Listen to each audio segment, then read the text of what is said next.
जय हिंद दोस्तों, मैं जय सिंह प्रजापति इंडिया मिशन 2020 पर आप सभी का स्वागत करता हूं। दोस्तों मेरी ये वीडियो थोड़ी लेट हो चुकी है क्योंकि मेरे एमटेक के एग्ज़ाम चल रहे थे। तो दोस्तों अब मेरे एग्ज़ाम ख़त्म हो चुके हैं। आपको वीडियो रेगुलर मिलती रहेंगी, क्लासेस सभी जो फिजिक्स की 12th स्टैंडर्ड की जो फिजिक्स चल रही है अभी आपको उसकी क्लास रेगुलर मिलती रहेंगी। दोस्तों पिछली वीडियो में हमने क्या समझा था, वोल्ट मीटर और वोल्ट मीटर कितने प्रकार के होते हैं। तो उसमें हमने पढ़ लिया था एक ताम्र वोल्ट मीटर, जल वोल्ट मीटर और उसके बाद रजत वोल्ट मीटर। ठीक है ना। तो दोस्तों ताम्र वोल्ट मीटर मतलब कॉपर वोल्ट मीटर तो हमने पिछली क्लास में पढ़ लिया था। उसके बाद हम बात करते हैं जल वोल्ट मीटर यानी कि वाटर वोल्ट मीटर की। तो दोस्तों कुछ चीज़ें जो इलेक्ट्रिकली जो इक्विपमेंट होते हैं तो ज़रूरी नहीं कि सभी चीज़ें ऐसे बैटरी है या फिर मोबाइल कुछ भी हर एक चीज़ चाइना ही बनाएगा। तो कुछ चीज़ें हम भी बना सकते हैं घर पे। आप थोड़ी सी कुछ भी इक्विपमेंट इकट्ठा कीजिए और आराम से आप उन चीज़ों को बना सकते हैं, बट उनके बारे में हमें पूरी नॉलेज होना चाहिए। तो दोस्तों बिल्कुल प्रैक्टिकल तरीके से और बिल्कुल आसान तरीके से मैं आपको इसमें बताऊंगा कि जल वोल्ट मीटर हम घर पे भी कैसे तैयार कर सकते हैं। ठीक है ना। तो और उसके बाद अगर आप 12th क्लास में हैं या 10th क्लास में या फिर आपको जल वोल्ट मीटर पढ़ना है तो आप ये वीडियो ज़रूर देखिए। ठीक है ना। अच्छी लगे तो लाइक कीजिए और अपने दोस्तों को भी शेयर कीजिए। तो चलिए स्टार्ट करते हैं हम जल वोल्ट मीटर। इसके नाम से ही हमें क्लियर हो रहा है कि जल वोल्ट मीटर है। तो इसमें जो इलेक्ट्रोलाइट है, इसमें जो जो जल भरा हुआ है, तो ये इसलिए इसे हम क्या बोलते हैं, जल वोल्ट मीटर।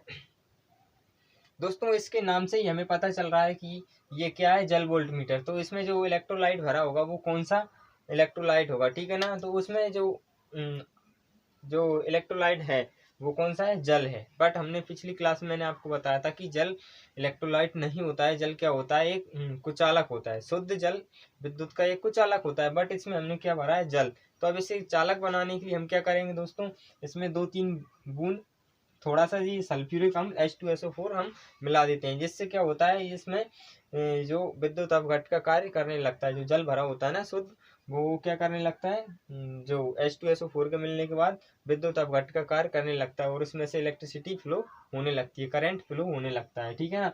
तो सबसे पहले इसको बनाने के लिए हम क्या करते हैं, एक कांच का कुंड होता है जिसमें दो नलियां जुड़ी रहती हैं, T1 T2। ये दोनों आप नलियां देख रहे हैं, ये T1 है, ये T2 है। ये दोनों नलियां हम इस जल कुंड से हम क्या करते हैं, कनेक्ट कर देते हैं। इसे रिजर्वायर बोलते हैं। इसके जरिए हम इसमें से यहाँ से जल भर देते हैं। थोड़ा मतलब इतना जल भर लेते हैं कि यहाँ तक ये लेवल पे तीनों आ जाए। ठीक है ना। उसके बाद जल भरने के बाद हम क्या करेंगे, इसमें 2-4 बूंद हम इसमें सल्फ्यूरिक अम्ल मिला देंगे, जिससे कि ये क्या होगा, इलेक्ट्रोलाइट बन जाएगा। अब इसके बाद हम क्या करते हैं दोस्तों, 2 इलेक्ट्रोड ले लेते हैं जो कि प्लेटिनम के होते हैं। ये दोनों इलेक्ट्रोड हैं। ठीक है ना। ए वाला और ये वाला आप देख रहे हैं, ये दोनों क्या है, इलेक्ट्रोड। ठीक है। यहाँ पे लिख देता हूँ मैं, इलेक्ट्रोड। और ये इलेक्ट्रोड किस चीज़ के बने होते हैं, प्लेटिनम के। तो दोस्तों प्लेटिनम के बारे में आपने सुना ही होगा, प्लेटिनम बहुत एक महंगी धातु रहती है। तो उसके हम क्या करते हैं, इसमें इलेक्ट्रोड लगा देते हैं। अब आपको अगर बनाना ही है जल वोल्ट मीटर तो आप क्या करेंगे, सबसे पहले 2 नलियां लेंगे, उन्हें एक जल कुंड से कनेक्ट कर देंगे। ये किसकी नलियां हैं, ये कांच की नलियां हैं। आप कैसे भी जुगाड़ करके कहीं से भी बना सकते हो।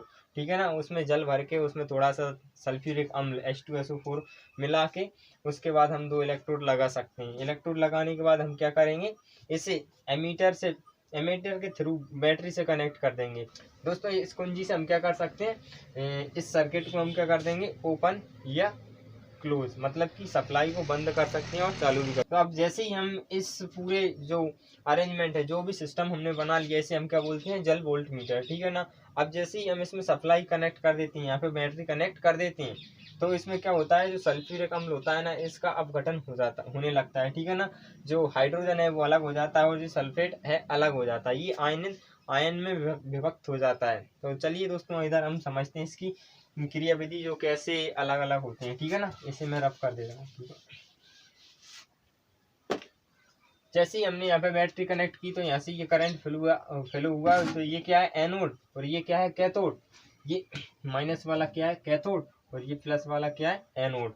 अब इसमें हम क्या करेंगे, बैटरी कनेक्ट करने के बाद इसमें से जैसे ही करंट फ्लो होगा तो इसमें क्या भरा है, H2SO4 अम्लीकृत जल, जिसे हम क्या बोलते हैं, अम्लीकृत जल, इसलिए हम इसे क्या बोलते हैं, जल वोल्ट मीटर। अब इसमें जो अम्लीकृत जल है इसमें से हम धारा प्रवाहित करेंगे। जैसे ही हमने बैटरी कनेक्ट करेंगे ना, तो ये क्या होगा, H2SO4 है, ये कौन कौन से आयंस में टूट जाएगा, ये हाइड्रोजन हाइड्रेट बन जाएगा, ठीक है ना, 2H हो जाएगा, प्लस ये धन आयन, ठीक है ना। इसके बाद SO4 एज इट इज रहेगा, SO4 ये क्या हो जाएगा, डबल ऋण आयन, ठीक है। इधर आपको साफ नहीं दिख रहा होगा, इधर आपको साफ नहीं दिख रहा होगा, मैं इसे रफ कर देता हूँ, ठीक है।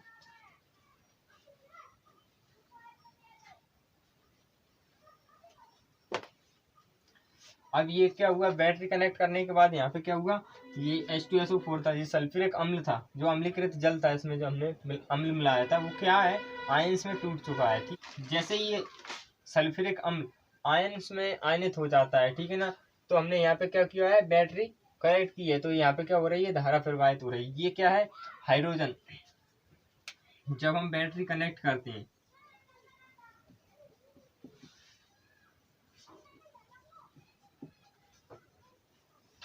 कनेक्टेड बैटरी कनेक्टेड होगी तब ये क्या करेगा, हाइड्रोजन आयन, ये क्या है, हाइड्रोजन आयन। मैंने आपको पिछली क्लास में बताया था, पिछली वीडियो में बताया था कि जो धनायन होता है, धनावेशित तो होता है, हाइड्रोजन होता है, तो ये धनावेशित किधर जाएगा, बैटरी कनेक्ट करने पर कैथोड की ओर जाएगा, धनायन होने के कारण ये कैथोड की ओर जाएगा, और ये क्या करेगा, दो इलेक्ट्रॉन इससे लेकर क्या हो जाएगा, ये उदासीन, ठीक है ना, ये हो जाएगा आवेशहीन। जब दोनों इलेक्ट्रोडों को, समझ में आ रहा है, जब दोनों इलेक्ट्रोडों को हम बैटरी के थ्रू कनेक्ट करते हैं, यहाँ पे क्या लगा है, एक अमीटर है, यहाँ पे क्या है, वेरिएबल रेजिस्टेंस, ये क्या है, कुंजी, इन सभी के थ्रू हम क्या करते हैं, दोनों इलेक्ट्रोड को जब बैटरी से कनेक्ट करते हैं, तो जो हाइड्रोजन आयन धनायन होने के कारण क्या करेंगे, कैथोड की ओर भागने लगेंगे, और वहां से दो इलेक्ट्रॉन लेकर ये क्या हो जाएंगे, हाइड्रोजन गैस में कन्वर्ट हो जाएंगे, सबसे पहले आवेशहीन हो जाएंगे, ठीक। अब ये क्या करते हैं, यहाँ पे कैथोड पे पहुंचकर इलेक्ट्रॉन लेकर हाइड्रोजन परमाणु बना लेते हैं, ठीक है ना, ये क्या बन गए, हाइड्रोजन परमाणु। अब ये धीरे धीरे ये जल से क्या करेगा, क्रिया भी करेगा। उसके बाद ये इसमें एक और क्रिया होती है, ये क्या होता है, यहाँ पे जो 2H है ना, ये H2 में कन्वर्ट हो जाता है। H2 क्या होता है, हाइड्रोजन,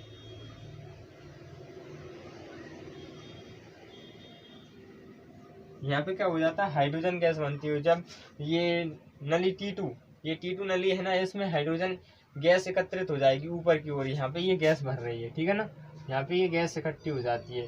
तो उसी प्रकार यहाँ पे क्या होगा, एनोड की तरफ क्या आएंगे, सल्फेट आयन, क्यों आएंगे, क्योंकि वो निगेटिव है, वो क्या है, ऋण आयन है, ठीक है ना। SO4 क्या है, ऋण आयन, ये क्या करेंगे,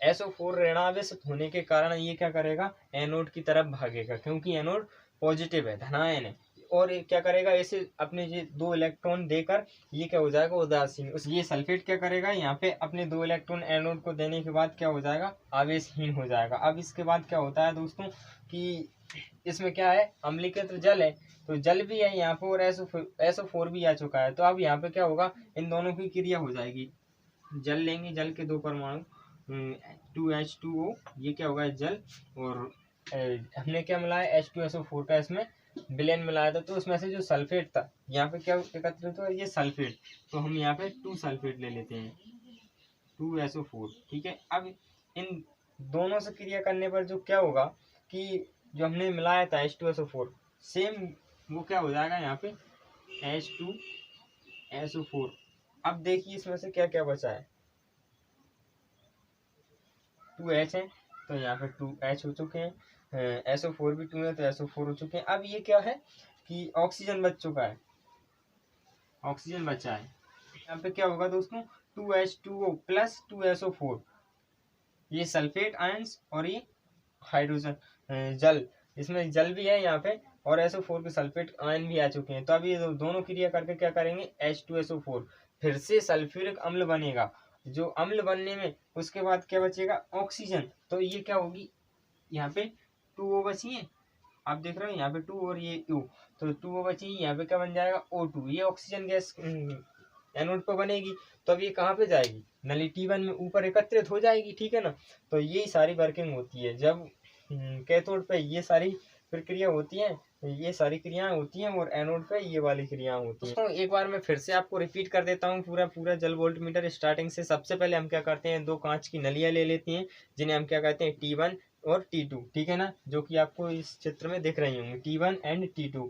अब इन नलियों को, कांच की जो नलियां हैं, उन्हें हम क्या करते हैं, एक रिजर्वायर से, ये क्या है रिजर्वायर, ये क्या है जलकुंड रिजर्वायर, ठीक है ना, इससे कनेक्ट कर देते हैं, और इसमें से हम क्या करते हैं, जल भर देते हैं। इसमें हमने क्या किया, जल भर दिया। जल क्यों भर दिया, क्योंकि इसका नाम जल वोल्ट मीटर है, और इसमें जल भरा है, इसलिए इसका नाम क्या है, जल वोल्ट मीटर। नाम से ही सब समझ में आता है, अगर कोई पूछता है या फिर किसी भी एग्जाम में आता है जल वोल्ट मीटर, तो आप आराम से याद रखिएगा कि उसमें हमें जल भरना है, 2 नलियां लेना है कांच की, उन्हें एक रिजर्वायर से कनेक्ट करना है, रिजर्वायर में से हम क्या करेंगे, जल भर देंगे, और उसमें जल, आप जानते हो कि शुद्ध जल विद्युत का कुचालक होता है, ठीक है ना, विद्युत का कुचालक होता है। अब उसे हम चालक बनाने के लिए, इलेक्ट्रोलाइट बनाने के लिए हम उसमें क्या करेंगे, कोई भी जो H2SO4 सल्फ्यूरिक अम्ल होता है, उसकी 2-4 बूंद मिला देंगे, जिससे क्या होगा, जल अशुद्ध हो जाएगा और उसमें से धारा प्रवाहित होने लगेगी, ठीक है ना। अब जो अम्लीकृत जल है, H2SO4 और जल मिला के जो हमने बनाया है ना घोल, उसमें भरा है इसमें जल वोल्ट मीटर में, तो वो क्या होगा, जब हम बैटरी कनेक्ट करेंगे ना, तो क्या होगा, जो H2SO4 अम्लीकृत जल है वो आयन में विभक्त हो जाएगा, आयन में आयनित हो जाएगा, ठीक है ना। अब H2SO4 कैसे होगा दोस्तों, H एक तो हाइड्रोजन, ठीक है ना, और दूसरा SO4 सल्फेट, तो हाइड्रोजन आयंस और सल्फेट आयंस अलग अलग हो जाएंगे। हाइड्रोजन आयन आपको पता है कि हाइड्रोजन आयन धनायन होता है, और सल्फेट आयन क्या होता है, ऋणायन होता है। जब हम बैटरी कनेक्ट करेंगे ना, तो जो हाइड्रोजन आयन है वो धनायन है, तो धनावेश किसकी ओर भागेगा, ऋणावेश की ओर। ऋणावेश किस पे होता है, कैथोड पे, आप इसमें देख सकते हो ऋणावेश किस पे है, कैथोड पे। तो जो धनायन जो हाइड्रोजन था, हाइड्रेट थे, जो कहाँ पे आ गए, कैथोड पे, और अपने यहाँ से क्या किया उन्होंने, इलेक्ट्रॉन लेकर ये आवेशहीन हो गए, ठीक है ना। उसके बाद जो हाइड्रेट बचते हैं ना, वो क्या होते हैं, हाइड्रोजन में कन्वर्ट हो जाती है, हाइड्रोजन गैस बन जाती है। तो हाइड्रोजन गैस बनने के बाद यहाँ पे क्या होता है, ये हाइड्रोजन गैस ऊपर एकत्रित हो जाती है। अब इसके बाद सेम प्रक्रिया, जो सेम क्रिया है वो कहाँ पे होगी, एनोड पे। एनोड पे क्या होगा दोस्तों, सल्फेट है हमारे, ऋणावेशित हैं। जब हम बैटरी कनेक्ट करेंगे तो ऋणायन किधर भागेगा, सल्फेट जो ऋणायन है वो किधर भागेगा, एनोड की ओर। एनोड की ओर क्यों भागेगा, क्योंकि एनोड पॉजिटिव है, ठीक है ना। अब यहाँ पे क्या करेगा, वो जो अपने 2 ऋण आवेश थे, उस पे 2 इलेक्ट्रॉन थे, उन्हें देकर वो भी क्या हो जाएगा, आवेशहीन हो जाएगा, ठीक है ना। अब इसमें यहाँ पे जल तो भरा ही है, लेकिन जो सल्फेट आयन बचते हैं वो क्या करते हैं, इस जल में जो वोल्ट मीटर में जो जल भरा है ना, उसी से क्रिया करने लगते हैं, और उसी से क्रिया करने के बाद क्या होता है, ऐसे जो H2 है जल होगा, यही सल्फेट आयन है, 2H2SO4, और 2SO4 जो जल से क्रिया करेगा, तो यहाँ पे क्या सल्फ्यूरिक अम्ल जो हमने मिलाया था, तो उसकी मात्रा और बढ़ जाती है, ठीक है ना। तो उसमें मतलब जो बैलेंस बना रहता है, ठीक है ना। जैसे ही यहाँ पे सल्फ्यूरिक अम्ल बना, और उसके बाद क्या बचेगी, ऑक्सीजन।